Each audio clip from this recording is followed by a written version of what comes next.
Hello students. तो जैसा कि आज है आपका 24 मई आज के दिन, और फिर से आप लोगों के लिए हम इंग्लिश की आपकी क्लास लेके आ चुके हैं कि इंग्लिश में आपका जो एक्सपेक्टेड पेपर रह सकता है आपका एसएससी एमटीएस एग्ज़ाम के लिए, जो कि 13 से 20 जून में होना है, और या फिर आगे जिनका एग्ज़ाम लगा हुआ है एसएससी सीएचएसएल का और सीजीएल का, उनके लिए भी आपका बहुत महत्वपूर्ण है, क्योंकि यहाँ पर वो ही क्वेश्चन करवाए जाते हैं जो टीसीएस के द्वारा इंग्लिश में आपके एसएससी में ही आपके पूछे जा चुके हैं। तो चलिए शुरू करते हैं बिना टाइम वेस्ट किया। और जैसा कि सिनोनिम्स से शुरू होता है, सिनोनिम्स में आपका पहला दिया हुआ है आइकॉनिक दिया हुआ है। तो आइकॉनिक की बात कर लें यहाँ पर आपका, तो आपका प्रतिष्ठित होता है। अगर आइकॉनिक की बात करें आपका, कुछ लोग बोलते हैं हिंदी मतलब लगा दिया करिए, हिंदी मीनिंग कोशिश करेंगे कि आपको हिंदी में इसका अर्थ भी लिख दिया जाए। तो आइकॉनिक जो होता है आपका प्रतिष्ठित होता है, जिसकी अगर बात करें सिनोनिम्स की, जर्नल आपका सामान हो जाएगा, मैनेजेबल आपका अलग सेंस बनाता है।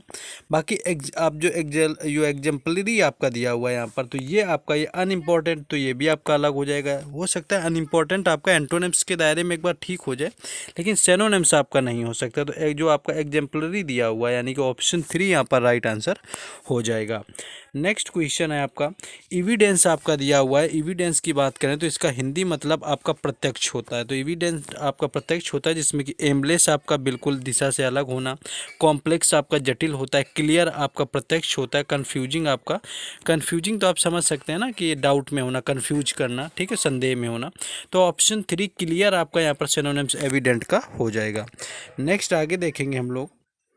नेक्स्ट आपका दिया हुआ, जैसे यहाँ पर एक वर्ड दिया हुआ है एंटिक, आपको वर्ड दिया हुआ है। तो एंटिक की अगर बात करें तो एंटिक का मतलब आपका होता है कोई पुरानी चीज़, बोलते नहीं, एंटिक पीस है आपका जो कोई पुरातन आपका कुछ आपके पास कुछ ऐसा रखा हुआ जो पहले के समय का। तो एंटिक आपका पुरातन हो जाता है। इसमें देखेंगे कि पहला ही वर्ड आपको एंशियंट लिखा हुआ है, तो यहाँ पर ये ऑप्शन ए आपका राइट आंसर हो जाएगा। एंशियंट जो है सिनोनिम्स आपका एंटिक का हो जाएगा। रिसेंट आपका एकदम हाल में ही होने वाला होता है। ब्यूटीफुल आपको सुंदर पता है। मॉडर्न भी आपका नया होता है, तो मॉडर्न रिसेंट ये सेम हो सकते हैं। तो एंशियंट यहाँ एंटिक का सिनोनिम्स हो जाएगा।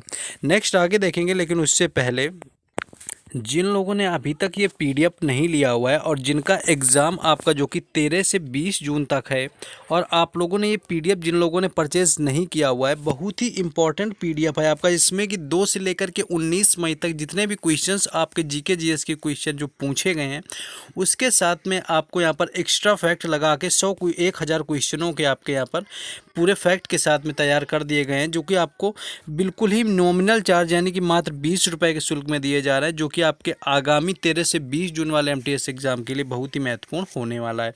आपको व्हाट्सएप नंबर ये दिया हुआ है, जिस पर आपको कांटेक्ट करके परचेस कर लेना है। 20 रुपये इतना अमाउंट ज़्यादा नहीं है, जिस पॉइंट ऑफ व्यू से आपके लिए बेनिफिट देने वाला है, क्योंकि आपका सबसे फ़ायदे का होने वाला है। साथ ही साथ आपको इंग्लिश के भी जो क्वेश्चन आपके वोकैबलरी से आपसे पोर्शन से रहे हुए हैं, वो भी आपको यहाँ पर इंक्लूड कर दिए जाएंगे। तो जल्दी करें, 400 से ज़्यादा लोग यहाँ पर परचेज़ कर चुके हैं। अब आपकी बारी है। शायद आप लोगों ऐसे, ये आपका हर वीडियो में करने का मोटिव सिर्फ इतना होता है कि 2 से 10 लोग जो होते हैं, आप लोग नए लोग जुड़ते हैं, उन लोगों का हेल्प होता है, इसलिए आपका किया जा रहा है। बाकी हमें भी थोड़ा आपका सपोर्ट मिल जाता है मेहनत करने का। तो चलिए अब शुरू करते हैं, अपने क्लास में वापस चलते हैं। चौथा आपका वर्ड दिया हुआ है काम, यहाँ पर दिया हुआ है। तो काम की बात करें चौथा की, तो आपका शांत हो जाता है। अगर चौथे की बात करें, शांत हो जाता है। डिस्टर्ब आपका अलग हो जाएगा। क्लेम करना आपका अलग हो जाएगा। क्वाइट आपका शांत होता है। एक्साइटेड आपका उत्साही होता है। तो ऑप्शन 3 क्वाइट आपका राइट आंसर हो जाएगा। जैसे कि बोला नहीं जाता है कीप क्वाइट मतलब शांत रहो, तो ये आपका क्वाइट है। बाकी आपका QUIT दिया हो तो ये आपका क्विट होता है, जो कि छोड़ने के अंतर्गत आपका आता है। नेक्स्ट यहाँ पर एंटोनिम्स दिया गया है। तो एंटोनिम्स की बात करें, एंटोनिम्स में आप देखेंगे, एंटोनिम्स पहला वर्ड आपका रेडिकुलस दिया हुआ है। तो रेडिकुलस काफ़ी फेमस वर्ड है, सबने सुन रखा होगा। आपका बिना तर्क का आदमी आप समझ सकते हैं। आपका बिना तर्क का यानी कि आपका फूल टाइप का होना, जिसको कुछ पता ही ना हो, तो आपका यहाँ पर रेडिकुलस हो जाता है।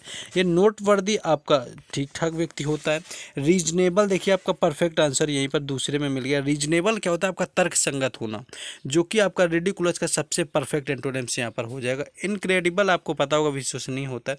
अनबिलीवेबल ये भी आपको पता होगा, आपका विश्वास से रिलेटेड होता है अनबिलीवेबल। नेक्स्ट आप देखेंगे यहाँ पर ये इसको आई थिंक सबको यहाँ पर कई सारे लोगों को डाउट हो जाएगा इसका आपका। अगर बात कर लें यहाँ पर एक्चुअली आपका सिनोनिम्स नहीं है, आपका एक्चुअली ये आपका सिनोनिम्स के तौर पर आया हुआ है, मुझे लगता है थोड़ी सी मिस्टेक हो गई है, आपका एंटोनिम्स की जगह लगा हुआ है, लेकिन आपको यहाँ पर क्या बताना है, सिनोनिम्स इसका बताना है। तो फाउल जैसे आपको दिया हो, तो फाउल तो सबसे पहले इसका मतलब लोगों को नहीं पता होगा मोस्टली। तो इसका जो हिंदी मतलब है आपका पक्षी होता है, यानी कि इसका सिनोनिम्स आपका पहला ही दिया हुआ है, बर्ड दिया हुआ है। बहुत सारे लोग यहाँ पर फाउल को वो समझ जाएंगे, फाउल जो गेम में होता है वो एक्चुअली यहाँ पर नहीं है। आपका फाउल जो आपका मिस्टेक, डर्टी, अनफेयर आपका कुछ नहीं आएगा, ये सिनोनिम्स के तौर पर लग गया। तो फाउल जो है आपका यहाँ पर बर्ड हो जाता है, ना कि और कुछ। तो पक्षी आपका होता है फाउल। नेक्स्ट आपका दिया हुआ है क्लियर दिया हुआ है। तो क्लियर आपका क्या, वही क्लियर आप समझ सकते हैं, प्रत्यक्ष होना या बिल्कुल क्लियर होना। तो इसकी अगर बात करें तो ब्लैक आपका काला होता है, क्लीन आपका साफ सुथरा होता है, क्लियर भी आपका वैसा ही सेंस बनाता है। वाइट अलग होता है, जो आपका मर्की होता है ये आपका धुंधला होता है। तो ऑप्शन ए यहाँ पर राइट आंसर हो जाएगा। नेक्स्ट है क्वेश्चन आगे। नेक्स्ट आपका ब्लेम दिया हुआ है। तो ब्लेम बिल्कुल ही साधारण वर्ड है आपका। तो ब्लेम का मतलब जो होता है आपका दोष देना होता है। ब्लेम की अगर बात कर लें तो दोष देना इसका हिंदी मतलब होता है। पहला आपका प्रेस दिया हुआ है, जो कि आपका होता है आपकी प्रशंसा करना। तो पहला ही आपका सही हो जाएगा। आगे फिर भी आप देख लीजिए, क्रिटिसाइज आपका निंदा करना, रिव्यू का आपको डांट फटकार लगाना, शाउट आपका चिल्लाना, तीनों ही नहीं होंगे यहाँ पर आपके। तीनों इसको सिनोनिम्स हो सकते हैं, एंटोनिम नहीं होंगे। तो पहला ही प्रेस यहाँ पर राइट आंसर हो जाएगा। नेक्स्ट आप देखते हैं आपके इडियम्स एंड फ्रेजेस में आकर के इडियम एंड फ्रेजेस का आपका क्या रोल रहा हुआ है, कैसा आया हुआ है।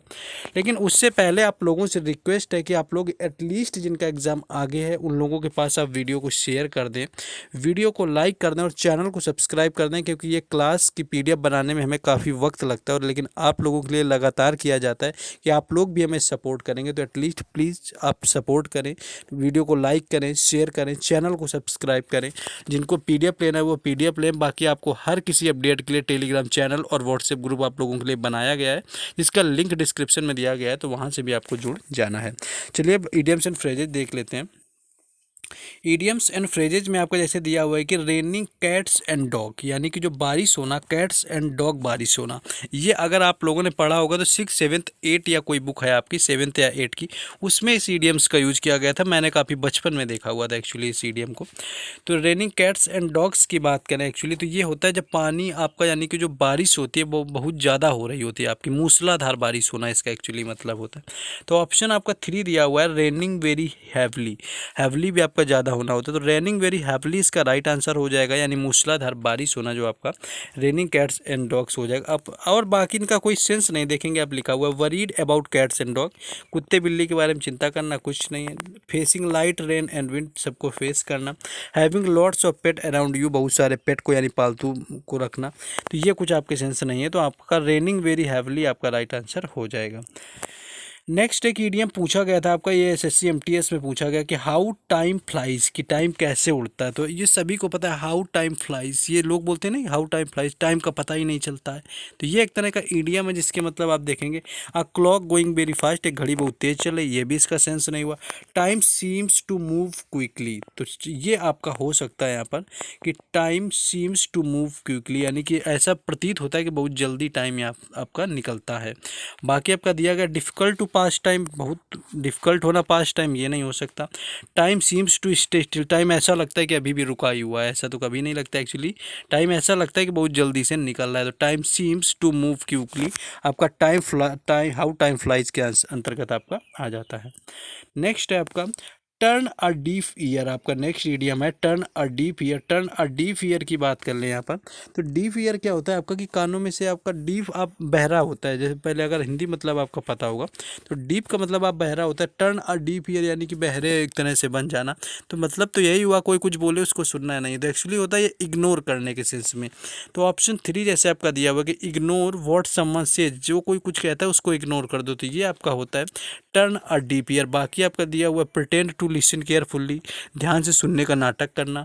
To be hard of hearing, आपको सुनाई न देना, ये आपका तब होता है जब आपका डीप पूछा जाता है, बहरे के सेंस में आता है। बी हार्ड ऑफ हियरिंग तब आपका आएगा। ये है shout to be heard by someone, यानी चिल्लाना आपका सुनने के लिए किसी को, ये सेंस अलग है। इग्नोर करना एक्चुअली होता है टर्न अ डीप ईयर का मतलब आपका इग्नोर करना हो जाता है। नेक्स्ट आपका देखिए पुल समवंस, आप किसी को पुल अप करना, किसी को खींचना। इस इडियम्स की अगर बात करें, आपको ऑप्शन नीचे लग गए इसके देखेंगे। तो आपका ड्रैग समवन लगा हुआ है किसी को खींचना, हेल्प समवन लिखा हुआ है किसी की मदद करना, एग्री विथ समवन किसी के साथ आप एग्री करें, मतलब आप एग्री क्या होता है, एक तरह से आप मान जाएं उसकी बात को, एग्री कर जाएं, जैसे कि आपका समझना उसे, और क्रिटिसाइज आपका समवन। तो ऑप्शन 4 यहाँ पर आपका राइट आंसर हो जाएगा, जिसका मतलब होता है पुल समवन अप, जैसे आपका दिया हुआ है तो पुल समवन अप होता है कि किसी को आप क्रिटिसाइज कर रहे हैं, किसी की आप निंदा कर रहे हैं, तो ये पुल समवन अप आपका हो जाता है। नेक्स्ट है आगे। नेक्स्ट जैसे वन वर्ड आपका दिया हुआ है, तो वन वर्ड की अगर बात करें तो पहला ही आपका वर्ड लिखा हुआ है सर्टेन टू हैपन, यानी कि कुछ ऐसा हो जो निश्चित हो आपका, यानी कि जो निश्चित हो आपका होने के लिए, निश्चित हो, सर्टेन टू हैपन, कोई भी चीज़ है आपकी निश्चित है आपकी बिल्कुल कि ये होनी है, तो उसको आपका क्या कहा जाएगा। तो ऑप्शन पहला ही आपका दिया हुआ है इनइविटेबल आपका राइट आंसर हो जाएगा, यानी कि इनइविटेबल आपका राइट आंसर हो जाएगा। Inevitable means something that is certain to happen, जो कि बिल्कुल होने के लिए निश्चित है आपका। आपका इंडेलिबल अलग है, अनबिलीवेबल आपका बिल्कुल अलग है, अनचेंजिंग ना बदलने वाला ये भी सेंस बिल्कुल अलग है। तो इनएविटेबल आपका होता है जो कि सर्टेन टू हैपन आपका होता है। नेक्स्ट आगे देखेंगे। नेक्स्ट है आपका कि फियर ऑफ क्लोज्ड स्पेस, यानी कि बंद जगहों का जो घर होता है वो आपका क्या कहलाता है। तो पहला आपका दिया हुआ है एगोराफोबिया, जिसका मतलब होता है आपका कि भीड़ का डर लगना। दूसरा आपका दिया हुआ है क्लॉस्ट्रोफोबिया एक्चुअली, तो यही आपका आंसर है यहाँ पर। क्लॉस्ट्रोफोबिया आपका होता है कि बंद जगहों से डर लगना आपका। तीसरा आपका एक्वाफोबिया दिया हुआ है, तो एक्वा आपको दिया हुआ है, एक्वा से आप समझ जाइए कि जल से यानी कि पानी से डर लगना। और चौथा दिया हुआ है एक्रोफोबिया, जो कि अभी आपका पूछा जा चुका है एसएससी एमटीएस एग्जाम में, कि ऊंचाई से आपका डर लगना, यानी कि ऊंचाई से जब डर लगता है तो वो आपका एक्रोफोबिया कहलाता है। नेक्स्ट है आगे। नेक्स्ट है कि लिविंग और ग्रोविंग इन वाटर, यानी कि जल में आपका बड़ा होना और उसमें रहना, एक्चुअली उसे क्या कहा जाता है। अगर आपने पिछला वाला क्वेश्चन सही से सुना है तो आपके लिए बिल्कुल आसान हो जाएगा। एम्फीबियन आपका वो होता है जो आपका लैंड और पानी दोनों जगह रह पाता है, आपका दोनों जगह रह सकता है लैंड एंड वाटर में। मैमल्स क्या होता है, जो आपके स्तनपायी प्राणी होते हैं, यानी कि आपके जो भी जीव जंतु होते हैं स्तन वाले मैमल्स आपके जो होते हैं वो आपके मैमल्स कहलाते हैं। इक्वेटिक आपका जलचर होता है जो कि मेन आपका जल में ही रहता है, तो इक्वेटिक इसका आपका राइट आंसर हो जाएगा। और सबमरीन तो सभी के बारे में पता है, जिन लोगों के इंडियन नेवीज़ वगैरह में यूज होता है, तो अच्छे से सबमरीन तो एसेंशियल अलग यहाँ पर हो जाता है, तो सबमरीन तो आपका बिल्कुल नहीं होना है। Next question. नेक्स्ट आपको बताना ये चाहेंगे कि अगर किसी का किसी भी पार्ट का एग्ज़ाम, आज ये पार्ट 4 है एक्चुअली, ये पार्ट 4 यहाँ पर आप लोगों के लिए करवाया जा रहा है। इससे पहले कि अगर आपके पार्ट छूटे हुए हैं तो आपको एसएससी एमटीएस एग्जाम एनालिसिस के नाम से आपको प्लेलिस्ट बना हुआ है, उसमें जाएंगे तो आपको पार्ट 1 पार्ट 2 पार्ट 3 के सारे मिल जाएंगे, जिसकी जो कि क्लास आपके लिए बहुत बेनिफिशियल होने वाली है। नेक्स्ट क्वेश्चन कि one who leaves one's country to settle in another, जो कि क्या करता है कि अपनी कंट्री यानी कि अपने देश को छोड़कर दूसरे देश में सेटल होने के लिए जाता है, तो वो आपका क्या कहलाता है। तो फॉरेनर आपको पहला ऑप्शन है। फॉरेनर तो क्या होता है कि आप कहीं पर जा रहे हैं, किसी दूसरे देश में जाते हैं, तो आप वहाँ के लिए विदेशी यानी कि फॉरेनर हो गए। सिटीजन क्या होता है, नागरिक होता है जो कि हम अपने देश के हैं। इमिग्रेंट आपका क्या होता है कि जब कोई अपनी कंट्री छोड़ के हमारे यहाँ रहने आता है, वो आपका एक्चुअली इमिग्रेंट कहलाता है। और इमिग्रेंट जो आपका ई से शुरू होता है, ये आपका होता है आपका immigrant, one who leaves one's country to settle another, जो कि दूसरे के यहाँ सेटल होने जा रहा है, वो आपका इमिग्रेंट हो जाएगा। और इमिग्रेंट हो जाएगा कोई हमारी कंट्री में रहने आ रहा है, तो उसको हम इमिग्रेंट बोलेंगे, ठीक है। नेक्स्ट आप देखेंगे यहाँ पर कुछ आपको वर्ड दिए हुए हैं। वर्ड आपका जैसे दिया हुआ है कि select the incorrectly spelled word, तो आपका ट्रेडिशन देखिए सही से, ट्रेडिशन अगर आप अच्छे से देख पाए तो ट्रेडिशन आपका यहाँ पर कुछ नहीं मिला। एविएशन, एविएशन एक्चुअली एविएशन जैसा कोई वर्ड ही नहीं होता है। एविएशन आपको AVITOAN होता है, यानी कि एविएशन आपका इस तरह से लिखा जाता है। एविएशन जैसा जो लिखा हुआ है ऐसी कोई स्पेलिंग होती नहीं इंग्लिश में, तो ऑप्शन 2 यहाँ पर मिस स्पेल्ड हो जाएगा, इनकरेक्ट हो जाएगा। एविएशन क्या होता है, जो आपकी ये फ्लाइट वाली जॉब होती है एक्चुअली एविएशन वर्ल्ड के अंतर्गत आती हैं। नेक्स्ट आपका दिया हुआ है एक्चुअली तो आपका सभी का सही होगा, क्योंकि एक्चुअली आप मोस्टली यूज ही करते हैं बोलने में। एप्लीकेशन, एप्लीकेशन भी आपका कैसे गलत हो सकता है, बचपन से आप लोगों ने एप्लीकेशन लिखे हैं, आप लोगों ने पढ़े भी हैं। प्रोबेबली भी काफ़ी यूज होता है एक्चुअली, प्रोबेबली है ना, फाइनली लोग यूज ही करते हैं स्पोकन में। ट्रिपल आपका देखिए लिखा हुआ है, ट्रिपल की स्पेलिंग यहाँ पर आपका गलत है। जो ट्रिपल आपका होता है यहाँ पर आपका एक बार पी बनता है ना कि दो बार, तो ट्रिपल यहाँ पर इनकरेक्ट के अंतर आ जाएगा आपका। पीडीएफ सही कर देते हैं। जो ऑप्शन 4 यहाँ पर आपका दिया हुआ है वो यहाँ पर आपका इनकरेक्ट यानी कि राइट आंसर हो जाएगा, जो कि आपको इसमें दो बार नहीं एक बार पी यहाँ पर बनना है। नेक्स्ट देखेंगे आपको एक और आपका वर्ड दिया हुआ है यहाँ पर। नेक्स्ट आप देखेंगे यहाँ पर तो फर्दर दिया हुआ है इनकरेक्ट करने के लिए। फर्दर आपका सही लगा है। फार्दर और फर्दर दो सेंस अलग होते हैं। फर्दर क्या होता है आपको, चलिए थोड़ी ग्रामर भी देख लेते हैं। फर्दर आपका होता है नेक्स्ट, यानी कि what is the further news. और ये फार्दर आपका होता है जैसे कि मैं ये बोलूँ कि UP is farther than MP from Bihar, ऐसा कुछ अगर मैं बोलूं कि फार्दर दूर के सेंस में आपका यूज हो जाएगा। एक्चुअली समझ रहे हैं ना, तो फार्दर आपका अलग है, फर्दर आपका अलग। फैबुलस आपको ये वर्ड दिया हुआ है। जैसे फैबुलस की आपका बात करें, जब ना याद आया करे तो आप लोग लिया करिए, तो FABOULUOUS।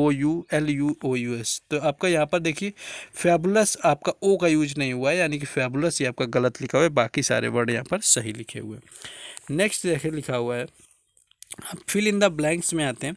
Fill in the blanks में आपका दिया है I visit my grand parents. तो अब मैं विजिट करता हूँ ग्रैंड पेरेंट्स को रेगुलरली, फाइनली, कॉन्टीन्यूसली, अनइवनली। तो ये आपका देखेंगे तो आपका सिंपल प्रेजेंट में टेंस है। मैं विजिट करता हूँ, मैं ये काम करता हूँ, मैं एक्सरसाइज करता हूँ, आई डू एक्सरसाइज रेगुलरली या आई डू एक्सरसाइज डेली। तो यहाँ पर रेगुलरली आपका आ जाएगा, वो सेंस ही एक्चुअली बनना है, प्रेजेंट आपका सिंपल प्रेजेंट है। तो I visit my grand parents regularly यहाँ पर हो जाएगा। नेक्स्ट आपका दिया हुआ है, यहाँ पर आपको करेक्शन करना है किस पार्ट में।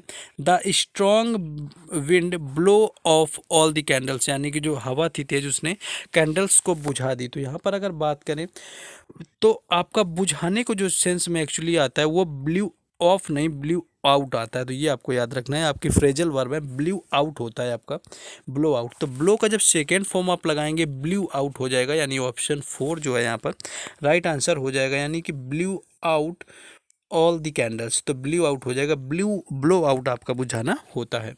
नेक्स्ट है आपका लिखा हुआ है कि the reason for this chose, यानी कि इस जो चोज आपका क्या होता है, अव्यवस्था होता है, यानी कि अव्यवस्था, सही से व्यवस्था ना होना आपका होता है। तो अव्यवस्था की बात होती है, तो अव्यवस्था का रीजन क्या है, तो क्या आपका आ रहा है, तो वेन तो आपका आना नहीं है। वॉट का मतलब क्या होगा, वाई वूम आएगा ही नहीं, तो वॉट यहाँ पर परफेक्ट हो जाएगा कि what is the reason for this chose. तो ये आपका वॉट यहाँ पर यूज हो जाएगा। नेक्स्ट है this task has been to the juniors. जो टास्क जो काम होता है वो आपका अटैच तो किया नहीं जाता, ईमेल तो है नहीं कि आपकी अटैच की जाएगी। हायर आपका किया नहीं जाता क्योंकि वो एम्प्लॉयज़ को किसी कंपनी में किया जाता है। इलेक्टेड आपका होना नहीं, कोई प्रेसिडेंट थोड़ी है जो इलेक्ट हो जाएगा। असाइंड आपका होता है, कोई भी वर्क होता है वो आपको असाइन किया जाता है। तो ऑप्शन 4 यहाँ पर राइट आंसर हो जाएगा। हैज़ के बाद थर्ड फॉर्म आती है, चेक करने की जरूरत नहीं। The task has been assigned to the juniors, तो यहाँ पर असाइंड आपका राइट आंसर हो जाएगा। नेक्स्ट क्वेश्चन है कि the farmer is cutting the corn, ये यानी ये फार्मर है इज़ कटिंग द कॉर्न, वो क्या कर रहा है, फसल को काट रहा है।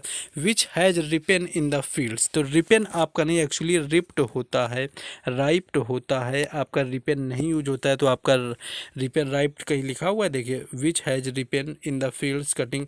तो यह ऑप्शन ए आपका हो जाएगा, विच इज राइप्ड हो जाएगा या विच हैज राइप्ड हो जाएगा, रिपेन आपका यहाँ पर यूज नहीं होगा। नेक्स्ट आगे देखेंगे, एक्चुअली खत्म हो गए सारे प्रश्न।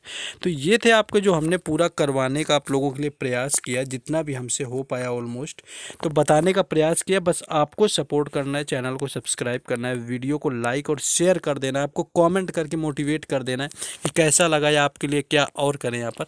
बाकी जिन लोगों ने PDF नहीं लिया हुआ है, नंबर दिया हुआ है, आप लोग परचेज कर लें, इतना अमाउंट नहीं है। बाकी टेलीग्राम चैनल और व्हाट्सएप ग्रुप दोनों का लिंक डिस्क्रिप्शन में है, तो वहाँ से भी जुड़ जाना है।